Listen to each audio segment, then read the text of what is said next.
Contact ಎಲ್ರಿಗೂ ನಮಸ್ಕಾರ. ಮೊದಲನೇದಾಗಿ ಇವತ್ತು ಮಹಿಳಾ ದಿನಾಚರಣೆ ಆಗಿರೋದ್ರಿಂದ ಎಲ್ಲ ತಾಯಂದರಿಗೂ ಅಕ್ಕಂದರಿಗೂ ನಮ್ಮ ವೇದಿಕೆ ಮೇಲೆ ಇರ್ತಕ್ಕಂಥ ಮಹಿಳೆಯರೆಲ್ಲರಿಗೂ ಅಭಿನಂದನೆಗಳು, ಶುಭಾಕಾಂಕ್ಷೆಗಳು. ಓಕೆನಾ? ಓಕೆ. ಇವತ್ತು ನಿಜವಾಗ್ಲೂ ಒಂದು ಸಂತೋಷ ತಂದಿರತಕ್ಕಂಥ ವಿಷಯ ನನಗೆ. ಯಾಕೆಂದರೆ ಇದೇ ಸಿನಿಮಾ 100 ದಿವಸ ಆಚರಿಸಿದಾಗ ಚೌಡಯ್ಯನವರಲ್ಲಿ ಬಾಬು ಒಂದು ಫಂಕ್ಷನ್ ಮಾಡಿದರು. ಆ ದಿನ ನೆನಪಾಗ್ತಾ ಇದೆ ನನಗೆ. ಇದೇ ಥರ ವೇದಿಕೆ ಮೇಲೆ ನಾವು ವಿಷ್ಣುವರ್ಧನ್ ಸರ್, ಪ್ರಿಯಾಂಕಾ ಮೇಡಮ್ ಎಲ್ಲ ಕೂತಿದ್ವಿ. ಆವತ್ತು ಅನೇಕ ಸಂತೋಷ ವಿಷಯಗಳನ್ನ ಹಂಚ್ಕೊಂಡಿದ್ವಿ. ಆ ದಿನ ನನಗೆ ಇವತ್ತು ನೆನಪಾಗ್ತಾ ಇದೆ ಇಲ್ಲಿ ವೇದಿಕೆ ಮೇಲೆ ಕೂತಾಗ. ವಿಷ್ಣು ಸರ್ ಜೊತೆಯಲ್ಲಿ ಪ್ರಯಾಣ ದೊಡ್ಡ ಪ್ರಯಾಣ ನಂದು. ಸುಮಾರು ಒಂದು 30-35 ವರ್ಷದ ಪ್ರಯಾಣ. ನಾನು ಮೊದಲನೇ ಸಲ ಅವ್ರನ್ನ ಭೇಟಿಯಾಗಿದ್ದು ಜನನಾಯಕ ಚಿತ್ರದಲ್ಲಿ ದೇವನಹಳ್ಳಿಯಲ್ಲಿ ಅಂಗಡಿ ಬೀದಿಯಲ್ಲಿ ಶೂಟಿಂಗ್ ನಡೀತಾ ಇತ್ತು. ಆವತ್ತೇ ಮೊದಲನೇ ಸಲ ನಾನು ಅವ್ರನ್ನ ಭೇಟಿಯಾಗಿದ್ದು, ಅವ್ರ ಜೊತೆಯಲ್ಲಿ ಆ್ಯಕ್ಟ್ ಮಾಡಿದ್ದು ಕೂಡ ಸಹ ಆವತ್ತೇ.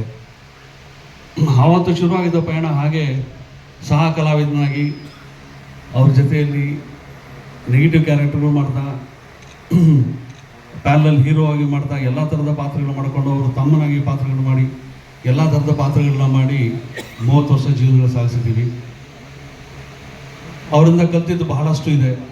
ಎಲ್ಲರೂ ಹೇಳಿದಾಗೆ ಶಿಸ್ತು ಅನ್ನೋದು ಒಂದು, ಚಿತ್ರರಂಗದಲ್ಲಿ ಶಿಸ್ತು ಹೇಗಿರಬೇಕು, ಕೆಲಸಕ್ಕೆ ಹೇಗೆ ಗೌರವ ಕೊಡಬೇಕು, ಪ್ರೊಫೆಷನ್ಗೆ ಹೇಗೆ ಗೌರವ ಕೊಡಬೇಕು, ಪ್ರೊಫೆಷನ್ ಎಲ್ಲದಕ್ಕಿಂತ ಹೇಗೆ ಮುಖ್ಯ ಆಗುತ್ತೆ ಅನ್ನೋ ವಿಷಯಗಳೆಲ್ಲ ಅವರಿಂದ ಕಲ್ತಿದ್ದು. ಹಾಗೆ ಪರ್ಸ್ನಲ್ ಆಗಿ ತುಂಬ ಸಮಯ ಅವ್ರ ಜೊತೆಯಲ್ಲಿ ಕಳೆದಿದ್ದೀವಿ. ಬಾಬು ಅವರು ಹೇಳಿದಾಗೆ ಕೋಟಿಗೊಬ್ಬ ಚಿತ್ರದಲ್ಲಿ ಆಗ ನಾನೇ ಒಬ್ಬ ಹೀರೋ ಆಗಿ ತುಂಬ ಬ್ಯುಸಿಯಾಗಿದ್ದೆ. ಆ ಪಾತ್ರಕ್ಕೆ ಬಾಬು ಅವರು ಬಂದು ಕರೆದಾಗ ಬಾಬು ನಾನು ಮಾಡಬೇಕಾ ಈಗ, ಯಾಕೆ ಬಾಬು ಅಂತೆಲ್ಲ 1-2 ಸಲ ತಡೆದೆ.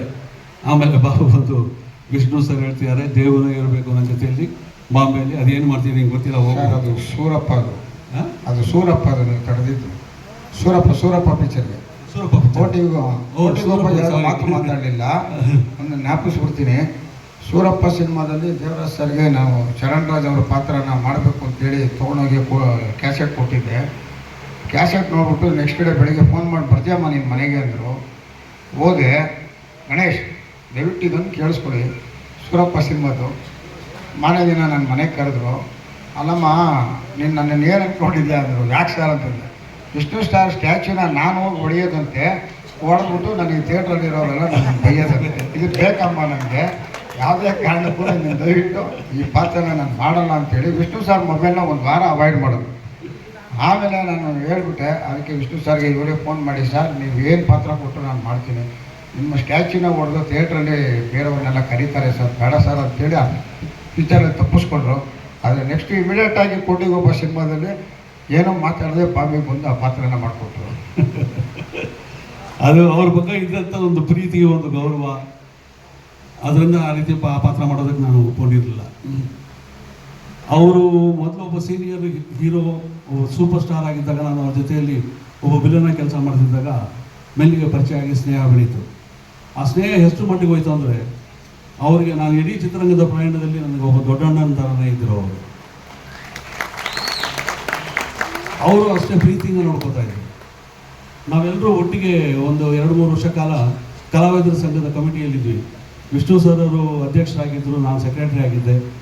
ಆಗ ವಾರನೂ ಮೀಟ್ ಮಾಡ್ತಾಯಿದ್ವಿ, ಮೀಟಿಂಗ್ಗಳಿಗೆ ಅದಕ್ಕೆ ಇದಕ್ಕೆ ಅಂತ. ಅದು ಮೀಟ್ ಮಾಡ್ತಾಯಿದ್ವಿ ನಾವೆಲ್ಲೂ ಅಲ್ಲ, ಅವ್ರ ಮನೆಯಲ್ಲಿ ಕೂತ್ಕೊಂಡು ಸಂಜೆ ಹೊತ್ತು ಹರಟೆ ಹೊಡ್ಕೊಂಡು ಮಾತಾಡಿಕೊಂಡು ಸಂಘದ ವಿಷಯಗಳು ಮಾತಾಡಿಕೊಂಡು ಕಾಲ ಕಳೀತಾ ಇದ್ವಿ. ಆಗ ಎಷ್ಟೋ ಸಲ ಇವತ್ತು ಭಾರತಿ ಮೇಡಮ್ ಅವರು ಇದ್ದರೆ ಚೆನ್ನಾಗಿತ್ತು. ಭಾರತಿ ಮೇಡಮ್ ಅವರು ನಾವೆಲ್ಲ ಕೂತ್ಕೊಂಡು ಮಾತಾಡ್ಬೇಕಾದ್ರೆ ನಮಗೆಲ್ಲರೂ ಕೈ ತುತ್ತಾಕಿ ಊಟ ಹಾಕೋರು. ಈ ಥರದ್ದು ಎಷ್ಟೋ ಘಟನೆಗಳಿದೆ. ಯಾಕೆಂದರೆ ಪ್ರಯಾಣ ದೊಡ್ಡದು. 30 ವರ್ಷದ ಪ್ರಯಾಣದ ನೆನಪು ಮಾಡ್ಕೋಬೇಕಂದ್ರೆ ಎಷ್ಟು ಘಟನೆಗಳಂತ ಹೇಳೋಕ್ಕೆ ಸಾಧ್ಯ ಆಗಿದೆ. ಹಾಗೆ ಅವ್ರ ಜೊತೆಯಲ್ಲಿ ಹಬ್ಬ ಸಿನಿಮಾದಲ್ಲಿ ಕಳೆದಾಗ ಅದು ನಿಜವಾಗ್ಲೂ ನಮ್ಮ ಜೀವನದಲ್ಲಿ ಆ ಚಿತ್ರದಲ್ಲಿ ನಡೆಸಿದಂಥ ನಾವು 5 ಜನ ನಾಯಕರು, ವಿಷ್ಣು ಸರು, ಅಂಬರೀಷ್ ಅವರು, ನಾನು, ಶಶಿಕುಮಾರು, ರಾಮ್ಕುಮಾರ್ ಅವರು, ಆ 45 ದಿವಸ ಒಂದು ಹಬ್ಬದ ವಾತಾವರಣದಲ್ಲಿ ನಾವೆಲ್ಲರೂ ಒಟ್ಟಿಗೆ ಅಣ್ಣ ತಮ್ಮಂದ್ರೆ ಅನ್ನೋ ರೀತಿಯಲ್ಲಿ ಆ ಚಿತ್ರದ ಚಿತ್ರಣದಲ್ಲಿ ಭಾಗವಹಿಸಿದ್ದೀವಿ ನಾವು. ಆ ನೆನಪುಗಳು ಎಷ್ಟು ಸಹಿಯಾಗಿದೆ ನನಗೆ ಅಂದರೆ ಇವತ್ತು ಹೊಸರಾಗಿದೆ. ಈ ನೆನಪುಗಳೆಲ್ಲ ಹಸಿರಾಗಿರೋದಕ್ಕೆ ಕಾರಣ ಆ ವ್ಯಕ್ತಿ, ಆ ವ್ಯಕ್ತಿತ್ವ. ಯಾವುದೇ ಒಬ್ಬ ವ್ಯಕ್ತಿಯಲ್ಲಿ ಅವರು ನೋಡಿದ ಕೂಡಲೇ ನಮಗೆ ಅವ್ರು ಯಾರಪ್ಪ ಇವರು, ಅವ್ರು ಗೌರವ ಕೊಡಬೇಕು, ಇವ್ರನ್ನ ಮಾತಾಡಿಸ್ಬೇಕು ಅನ್ನೋ ಭಾವನೆಗಳೆಲ್ಲ ಬರುತ್ತೆ. ಆ ಭಾವನೆಗಳೆಲ್ಲ ಬರೋದು ಇಂಥ ಕೆಲವು ವ್ಯಕ್ತಿಗಳು ನೋಡಿದಾಗ ಮಾತ್ರ. ನಾವು ಅಂಥ ವ್ಯಕ್ತಿಗಳ ಜೊತೆಯಲ್ಲಿ ಎಲ್ಲ ಸಮಯದಲ್ಲೂ, ಊಟದ ಸಮಯದಲ್ಲೂ, ಇನ್ನೊಂದು ಸಮಯದಲ್ಲೂ, ಗೆಳೆತನದಲ್ಲಿ ಅಣ್ಣ ತಮ್ಮಂದರಾಗಿ ಕಾಲ ಕಳೆದಾಗ ಆ ಪ್ರಯಾಣನ ವಿವರಿಸೋದು ಬಹಳ ಕಷ್ಟ ಆಗುತ್ತೆ. ಅದೆಲ್ಲ ಭಾವನೆಗಳು ನನ್ನ ಮನಸ್ಸಲ್ಲಿದೆ. ಅದಕ್ಕೆ ಅವರ ಜೊತೆಲಿ ಕಳೆದಂಥ ಕಾಲ ಯಾವಾಗಲೂ ನನ್ನ ಮನಸ್ಸಲ್ಲಿ ಹಸಿರಾಗಿರುತ್ತೆ. ಆ ಉಸಿರಲ್ಲಿ ಉಸಿರಾಗಿ ಯಾವತ್ತೂ ಇರುತ್ತೆ ಅಂತ ಹೇಳೋದಕ್ಕೆ ಇಷ್ಟಪಡ್ತೀನಿ. ಅವ್ರನ್ನ ಮರೆಯೋದಕ್ಕೆ ಸಾಧ್ಯವೇ ಇಲ್ಲ ನಮ್ಮ ಉಸಿರೋವರೆಗೂ. ಅಂಥ ಒಂದು ಪ್ರಯಾಣ ಸಾಗಿಸಿದ್ದೀನಿ. ಅವ್ರ ಜೊತೆಯಲ್ಲಿ ಆ ಪ್ರಯಾಣ ಮಾಡೋದಕ್ಕೆ ನಮಗೆ ಅನುಕೂಲ ಮಾಡಿಕೊಟ್ಟಂಥ ನಮ್ಮ ನಿರ್ಮಾಪಕರಾಗಲಿ, ನಿರ್ದೇಶಕರಾಗಲಿ, ಇಂಥವ್ರಿಗೆಲ್ಲ ನಾವು ಧನ್ಯವಾದಗಳು ಹೇಳಬೇಕು.